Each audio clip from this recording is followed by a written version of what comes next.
Hi, this is Jeanne Blasberg, and this is the story behind my story. You're listening to the Author Stories Podcast, bringing you the story behind the stories and the storytellers. Margaret White, Terry Brooks, Sheena Kamal, Matthew Quick, JT Ellison, Walt D. Williams, Brad Thor, Corey, Dr. O, Brandon Sanderson, Robin Mom, Ernest Klein, Jim Butcher, Charlene Harris. Visit hankgarner.com for archives of all the shows. Today's guest is Jeanne Blasberg. Thanks for tuning into Author Stories. You can find all of the archives of the show at hankgarner.com. And when you're there, click on the subscribe buttons in the right-hand sidebar. There's places where you can subscribe in iTunes and Google Play and Stitcher Radio and even YouTube, hankgarner.com. I'd like to thank some sponsors that make this show possible. Grammarly. Go to getgrammarly.com/Hank to sign up for your free account. Grammarly, built by linguists and language lovers, Grammarly's writing app finds and corrects hundreds of complex writing errors, so you don't have to. Grammarly corrects hundreds of grammar, punctuation, and spelling mistakes while also catching contextual errors, improving your vocabulary, and suggesting style improvements. Go to getgrammarly.com/Hank when you're working on that new book before you send it to your final editor. Let Grammarly take a pass at it. You'd be surprised at what it'll catch, and your editor will thank you for it. Brand new from Stefan Bolt's The White Dragon Omnibus Edition. This book has been 2 years in the making for those of us that have been following along as Stefan has released the books Genesis, Crucible, and Alchemy. We have been on the edge of our seats waiting to see how he would finish the series, and now you can read it all in one volume. No waiting. Genesis, Crucible, and Alchemy, The White Dragon series by Stefan Boltz. Available now. There's links to it in the show notes. Stay tuned after the show for an audiobook clip for Richard Gleaves, the Jason Crane series. Well, thanks for joining me again for the Author Stories Podcast, where I bring you the story behind the stories and the storytellers. Today, I'm really excited to have Jeanne McWilliams Blasberg on the show with me. Jeanne has a book called Eden that is absolutely fantastic, and I'm happy to have you here to talk about it today. Jeanne, welcome to the show. Thanks, Hank. I'm happy to be here, too. Well, Jeanne, before we get into talking about all kind of Eden goodness, we begin each show with the same question, and that question is, what is your first memory of wanting to be a writer or storyteller? Oh, wow. Well, let's see. I'm an only child. I don't know if there's probably other only children out there listening, but you tend to spend a good amount of time by yourself figuring out ways to entertain yourself. And I have a memory of writing these stories. I always had this fun idea that a reader should participate in how, making key choices for the characters. So I'd write these little stories and I'd say, if you would like, the man to open the door, turn to page 4. If you would like the man to sit down and eat dinner and not open the door, turn to page 6. So anyway, I just really remember writing those kind of stories and having them go on and all sorts of tangents and all sorts of different scenarios. I'd fill books with those kind of things. I guess I just spent a lot of time reading, and I had a very active imagination. I remember having imaginary friends until I was about 7 or 8 years old. So that might say a little bit about me. We know the active imagination is kind of funny about writers. I have a friend on Facebook, and she finished a new novel yesterday, and she posted, and I'm paraphrasing, so forgive me, Meg, but she said it's really funny that I can make a living doing because of this personality trait that got me in so much trouble when I was a kid. Absolutely. It's funny because you get in trouble exaggerating or, fibbing or telling, your own version of the truth. But if you become a fiction writer, those are really good qualities to have. Yeah, you become sought after. Exactly. I can really exaggerate well and, blow up a scene. It's so funny. True. So funny. What kinds of stories really interested you, reading and the kinds of things that you like to imagine? Well, I guess starting off, I'm about 53 years old. So when I was young, reading strong female characters was really an important, really important. The characters I'd read in books would almost be role models. I remember as a young girl reading Harriet the Spy, and it was, wow, a young girl who actually sneaks into people's houses and keeps a journal.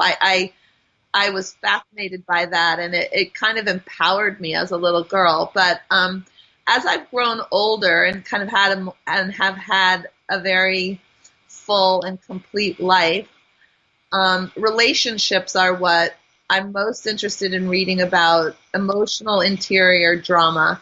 And those are reading those types of stories and having emotions and nuance and subtlety explained in a revelatory way. Those were the reading experiences that really, I guess, pushed me towards being a writer. I wanted to see if I could also explain my own experiences in an artful way and thus kind of process some of it, but also share it and see if other women, daughters, mothers, children could relate to it, and really to just start the conversation with people who maybe experienced the world in a way I had, or seen things in a way I'd seen them. So that was really what got me going. Well, and that idea of of human relationships and getting down to the emotional connections between people, and that's really, to me, what writing is all about. And we talk a lot about writing in different genres, and I like to say that the genre tropes, if you will, are really just window dressing on a story that's about people and about how we interact with each other. And whether it's science fiction or fantasy or horror or romance or historical fiction, we're really exploring how we interact with each other and why humans do the things that we do. I couldn't agree with you more, Hank. I feel like when you're reading something, regardless of the genre, you might see a passage that explains a universal truth in a way that you hadn't heard it explained before. And that's really the pleasure in reading, is seeing an author kind of encapsulate an experience or a feeling, an emotion, a reaction that you've had as the reader, that we've all had as humans, but describing it in this revelatory way. I think to see that done well is really exciting, and it spurs the book lover into trying to write the same herself. So exactly, it can happen in any genre. It's just that beauty of being able to describe something well. Sure. Jeanne, they say that to be a great writer, you need to do two things and do them a lot. And one of those is reading, because you need to understand kind of how books work and structure. And the way you learn a lot of that is just to take in a lot of it. The other thing they say is to write a lot, because you have to practice doing it to get better at it. And I like to add a third to that. I think that you need to be around people, and you need to observe, how people interact, and to listen to language and listen to how people communicate with each other. Eden is your first book, and you talked a minute ago about kind of having all of these life experiences, this full life, and then wanting to write out of that. Do you feel like having these life experiences other than writing has really equipped you to tell the kinds of stories that you do? Well, it's definitely given me a lot of material. As you just said, there is a craft that needs to be learned. And so in order to express myself in a way that readers would appreciate, in order to express myself in a story that a reader would want to take a journey with or take on a journey with me, those were skills that I think I'm a perennial student and I'm still learning. With Eden, it took a long time, but I had these female characters that were, yes, truly based on my life experience and experiences of women in my family.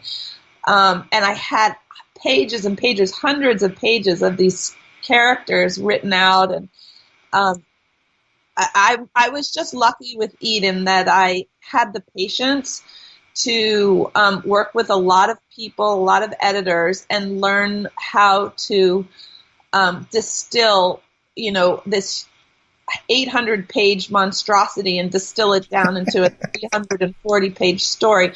So writing coming up with the material, yes, being 53 years old and various relationships and living in lots of different places across the planet and having lots of different roles, I have a ton of material, but the writing is something that I am very humble about. Definitely don't have that mastered. There's always ways to improve, and I'm continually working on that. Well, and writing is one of those things that as soon as you think you have it figured out, you realize very quickly that you're still a student. And I don't care if you've published one novel or 100 novels. It's still a growth process until the day we die.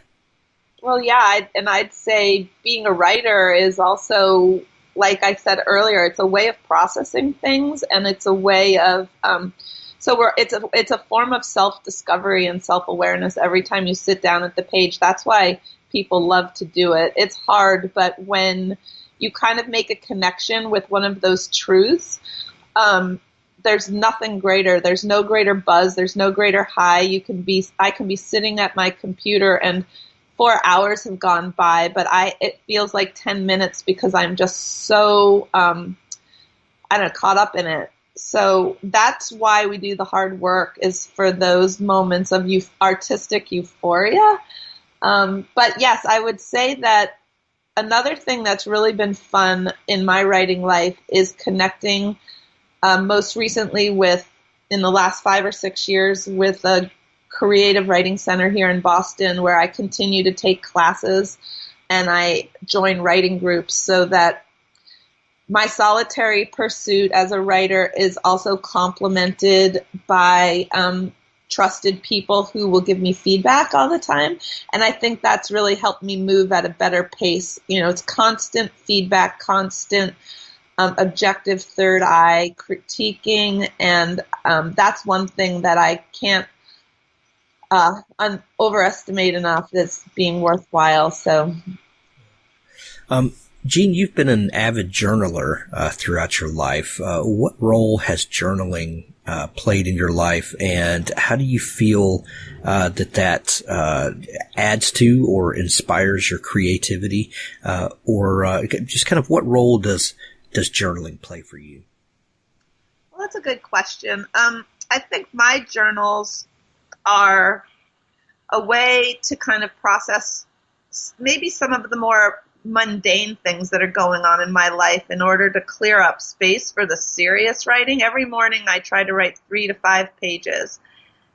And although I say mundane, I do spend my time with a writer's eye for what I'd like to write about. Almost like kids go around thinking about what they want to take pictures of to Instagram. I go through my day knowing I'm going to be writing pages the next day and kind of noticing things in a little bit off-kilter, particular way to, me. And so I'd say my journaling every day is a combination of unusual observations, snippets of dialogue I might hear, things that struck me, but also a good portion of it are is just kind of processing those things that are taking up space in my head. And I feel like once I write them down and I do my writing longhand, there's some sort of purge that happens, and I get them onto my journal, and then I am kind of on a roll. It's like doing your calisthenics before you sit down to do like a serious like race or something, or it's like stretching before a real workout. It's like now I'm limbered up. I've been writing, and now I'm ready to kind of go into fantasy land or fictional land and let my characters or scenes kind of show up in my head. Tell me, you spent a career in finance, and but talking to you, I know that you have always had this storytelling aspect of yourself. What made you want to start putting pen to paper in the pursuit of writing a novel as on top of the personal writing that you do? What was the catalyst that made you want to break out and write something to publish? Well, first of all, a career in finance, I think, is a generous term. I was in my early 20s, late 20s, early 30s. I mean, looking back, I took myself very seriously, but I was just a baby, still trying to figure out what I was meant to do in this world. And graduating from college, I was really pleased to be able to kind of find a job where I could support myself and live in New York City and kind of continue with this exciting dream of being self-sufficient. But, I think down deep, I always knew what I was doing was kind of, it was good for making a living and providing myself with options that, a secure financial picture provides. But I wasn't like so good at it that I loved it and I jumped out of bed every morning like this is why I was put on the planet. But I think as you get older, you realize that, life is short and you better do the things you really want to do because time is precious. And there was a story lodged inside of me. My journaling, my writing was starting to take up more of my time as I was home with my kids, and I was studying memoir, but there were some personal stories, some themes. I would say there were themes that really I was obsessed with, and those were themes around unplanned pregnancy, whether a child remains with their birth family or doesn't remain with their birth family in certain situations, and the comparison of like how those children's lives turn out. And that was the idea that really spurred me on to write Eden. But it took a long time for me to understand like themes and trends and emotions weren't the scaffolding that you could build a story on. Those were kind of the accoutrements to a story, and I had to figure out what the setting would be and what the plot would be. Really, I wrote this whole first draft that didn't even have a real plot. It was just a lot of women interacting with each other. But anyway, I learned the craft of writing, but in the process of writing Eden, but the real impetus was watching things that happened to my grandmother, my mother, myself, my mother-in-law, and thinking, I've got to write a book about this. There are so many important stories that these women have never been able to tell in their own lifetime, and I wanted to find a way to weave them all together in one fictional family. And so Eden was born. How did you begin the process of threading a narrative together? You've got these big themes in mind, but that's not all that the book is about. It's really interesting to hear what the author's, what the catalyst for a book was, and then seeing what the book becomes. It's really fascinating. So, as you know from writing this book, you can begin with a theme, but then the book grows into so much more than that, and then encompasses that theme, in a way that just having a conversation about the theme never could be. How did you know when you had found the narrative thread, that was going to be the backbone of this book? Well, that was really the last thing to come. It's crazy. I was actually listening to a masterclass on audio yesterday by Margaret Atwood, who said she never starts a book with an idea. It usually starts with a character or an object or a setting. And I really, I wish I'd known that I'd had that advice early. I started with this idea, and it was kind of like going about it backwards, but I was a total rookie. And I wrote this first draft while our family was doing an expat, 3-year sojourn in Europe, and I had a lot of free time. So I came back to the U.S. in 2012 with this huge manuscript, and the first editor who looked at it said, "These characters are great, but there's no plot. You need a story. What's happening here? We need action. There's too much exposition and not enough scene."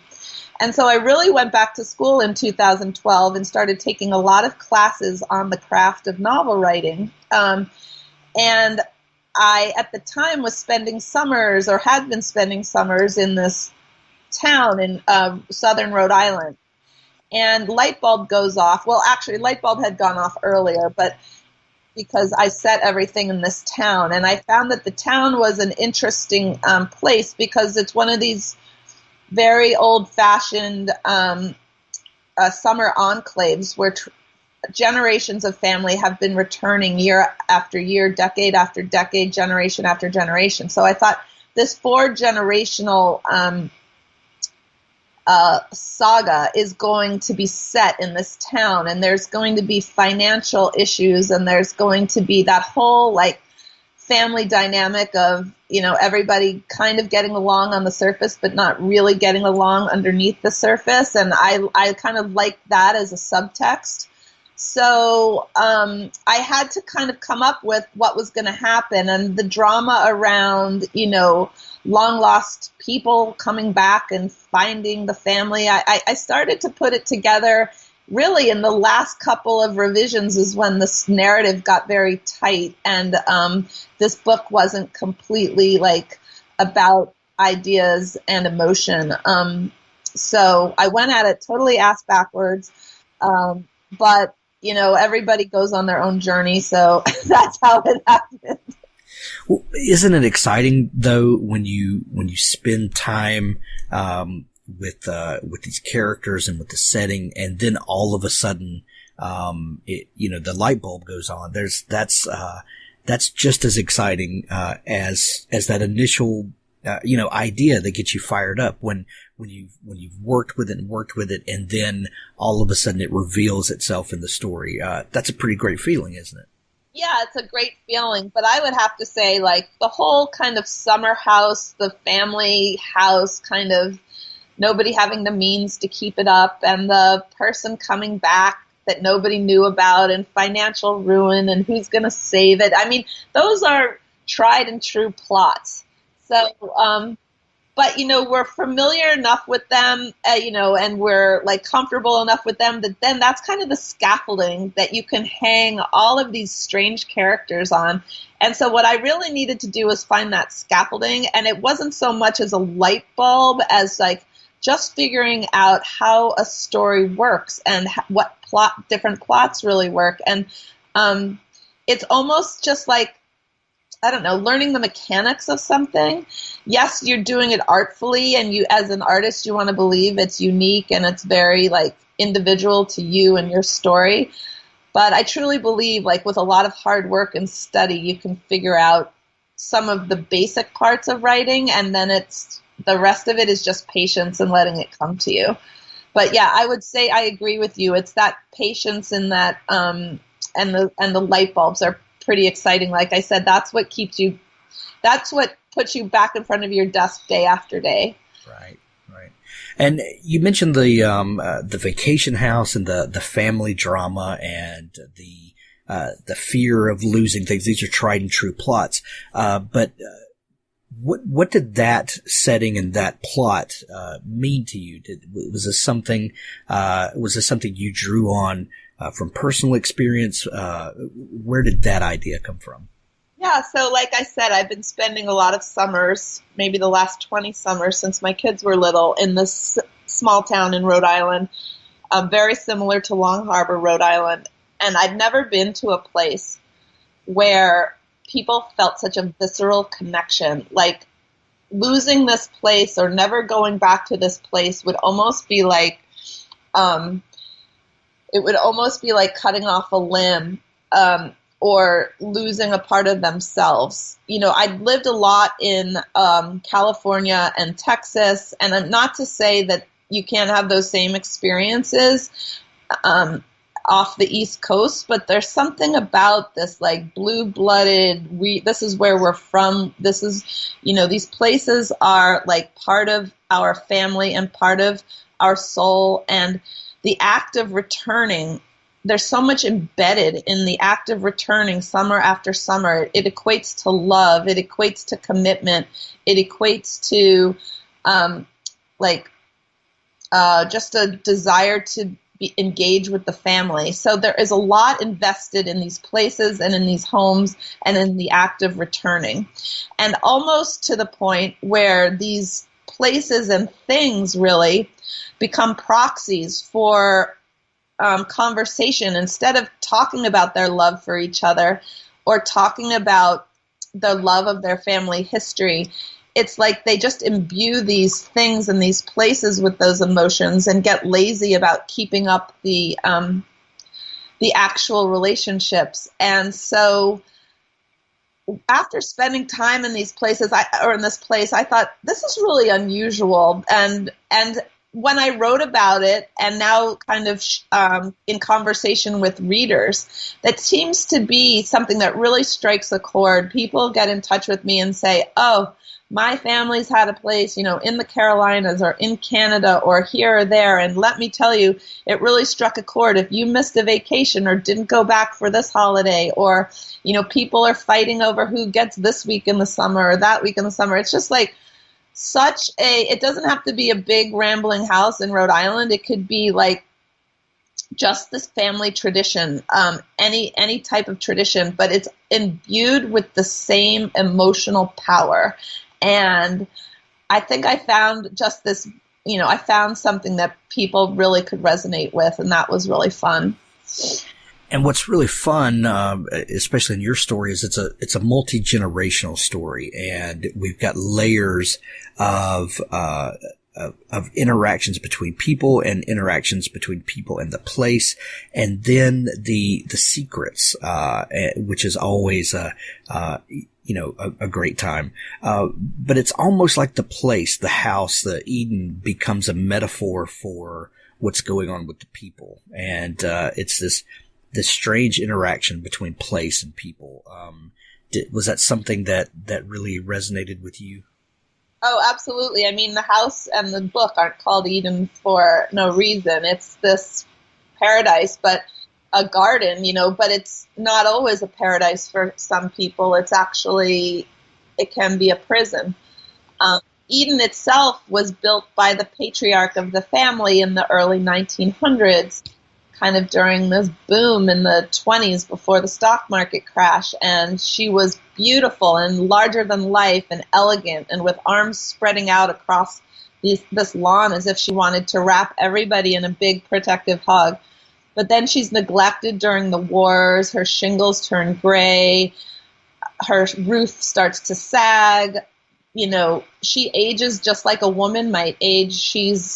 Gets some bats up in the attic. You know, she is experiencing life in a parallel way to my main character, Becca, who's actually born just as Eden has been constructed. So totally planned metaphor. I love books that have metaphor, biblical references, allusions that, you know, you can also, that just add richness to the story. So those were the type of things I really had fun weaving in. I never knew if I'd write another book, so I got quite ambitious with this one. And that's one of my favorite, one of my favorite elements of the book is kind of the metaphor of Genesis. Like, there's a serpent that enters this world that's corrupting. There is a flood that comes through in the guise of the 1938 hurricane.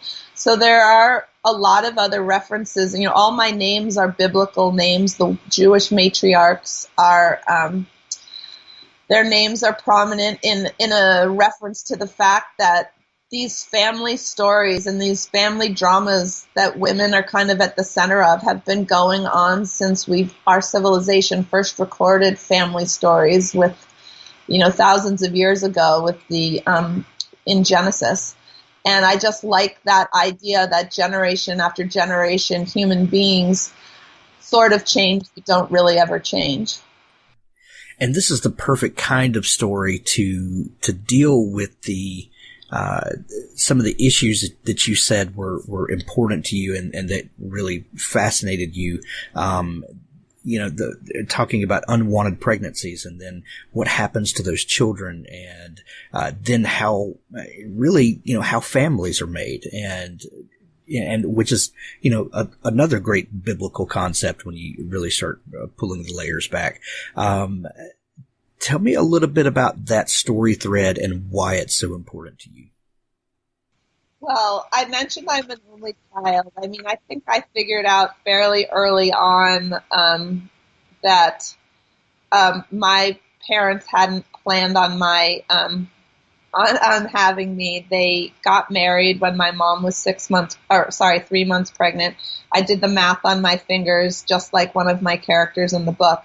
I think that knowledge throughout my life was something that made me look at big families or families with lots of children in a different light. I also met people who were adopted, and so I often wanted, in my mind, compared my outcome to their outcome and wondered which would have been better. What would have happened to me if my mother had given me up for adoption? And my parents loved me, and I had a wonderful childhood. So it's not to say that this book is like the result of any deep scars or wounds, but I think we all carry around as part of our identity the story around our birth. Just like, if you think of a human as a world, there's a lot of creation. There's worlds created, and all of these women are both the result of a certain story they carry around, and then they go and have their own children and try to do a better job or a different job around the story they give to their children. So I guess my personal experience with my own identity and kind of resolving that is what gave me kind of the emotional knowledge to write this book. And then the deep kind of confidential conversations I'd had with people who were adopted, that gave me some confidence to write those characters, as well as doing a lot of research around women who went away in the years before Roe v. Wade to have their children in maternity homes. So there was some emotional knowledge I had of my own that I could rely on, and there was a lot of research I could do. But that's why I felt like I was the right one to write this story. What do you hope people take away from Eden? Jeanne, what do you hope readers are left with at the end? Well, I guess the message I think Eden leaves people with, or I would hope it leaves people with, is that we can choose what we want to inherit from our parents. A lot of things get handed down, wanted and unwanted, and we should really say no thank you to the unwanted things. We should realize as people what is valuable and what's actually damaging. And then we should also, as readers and humans, know that every human life, regardless of how it came into the world, is just as valuable as every other human life, and that you shouldn't feel discounted or ashamed or even like, I don't know, better based on the story in which you came into the world with. We're all on equal footing. So I think I try to end my book with that message, and that message for people to kind of rid themselves of any shame they're carrying around with their birth story. So yeah, I guess it's multi-layered, but really if you were to just distill it down, it's like, write your own story for your life and discard what's been put upon you. Absolutely. Jeanne, are you working on a follow-up to Eden? Well, I'm working on a second novel that I kind of started when Eden was out on submission. So it's not exactly a sequel, but it does have an overlap in that my main character visits Long Harbor, Rhode Island for a summer. So you get to visit the setting again. It's similar in that I'm exploring maternal relationships again, this time a mother-son relationship. And I think that, getting the essence of that relationship is equally important. I'm excited. I have a third novel that's being plotted right now that will bring Eden and the second novel all together, and have characters from Eden, Sarah, Rachel, and Ray, the baby who's born at the very end, will be coexisting in a world with some of the kids in the second novel. My second novel is called The Nine, and its anticipated publication date is August 2019. So I'm busy in final revisions on that right now. Nice. Well, Jeanne, we're going to send everyone to pick up a copy of Eden. It's available everywhere now. Jeanne, if people are just learning about you and your work, where can they connect with you online to maybe learn more about you and follow news about the new books and all that good stuff? My website is JeanneBlasberg.com. It's a great resource for everything you just mentioned. I also have a mailing list you can sign up for on the website, and that will assure you get, first notice of the next book's release. Excellent. Jeanne, thank you so much for taking time to come on the show today. We're going to send everybody to your website and to pick up Eden. Thanks so much for taking time today. Thanks for inviting me. It was a lot of fun to talk with you. Thanks for listening to the Author Stories podcast. For more great author interviews like this one, go to hankgarner.com and dig through the archives. There's something there I know you'll love.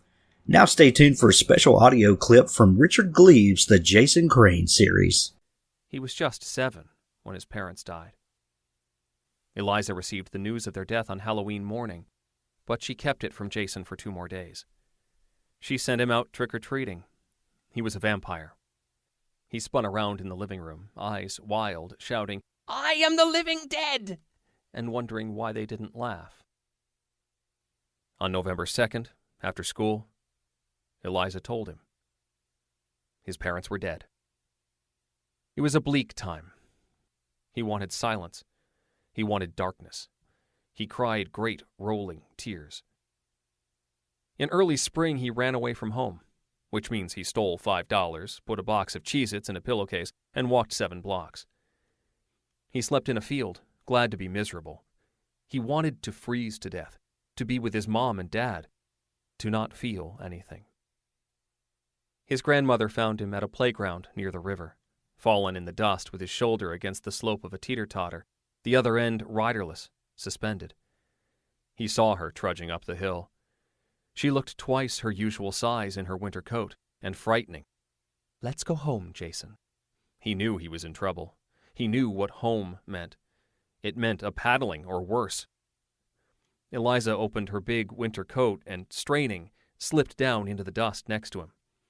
She drew him into her warm body, wrapping him in the coat. She flipped the collar up, rubbed her hands together, and cupped them over his ears. "Brr, you're an ice cube, but it feels good, kinda. It's good to get really cold sometimes. Wakes you up." They were cheek to cheek against the teeter-totter, bundled together as the sky turned from gray to orange. The ground stung, but they sat a long time. "Why?" The word was just a tiny puff of vapor that slipped from his lips and into the wind, but it was also big and heavy. She knew what his little boy heart had asked. She understood the universe of longing and confusion and hurt in that one whispered word. "We all die, baby.